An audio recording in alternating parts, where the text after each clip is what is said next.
Money laundering এর মামলায় বিএনপির ভারপ্রাপ্ত চেয়ারম্যান তারেক রহমান ও ব্যবসায়ী গিয়াসউদ্দিন আল মামুনের ৭ বছর করে কারাদণ্ডের বিরুদ্ধে করা আপিলের রায় ৬ মার্চ দুপুরে প্রধান বিচারপতি ডক্টর সৈয়দ রেফাত আহমেদের নেতৃত্বাধীন ৪ সদস্যের আপিল বিভাগ শুনানি শেষে রায়ের এদিন ধার্য করেন।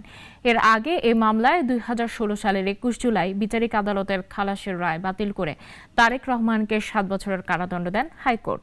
সেই সঙ্গে তাকে ২০ কোটি টাকা জরিমানা করা হয়। হাইকোর্টের ওই রায়ের বিরুদ্ধে বিলম্ব মার্জনা চেয়ে চলতি বছর লিভ টু আপিল করেন গিয়াসউদ্দিন আল মামুন। আমরা মহামান্য আপিল বিভাগে লিভ টু আপিল দায়ের করি।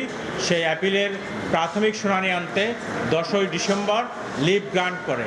সেই লিভের উপরে আজকে শুনানি হয়েছে। শুনানি হওয়ার পরে আদালত দুদকের যে মামলা, সেই মামলার কোনো সাবস্টান্স খুঁজে পায় নাই।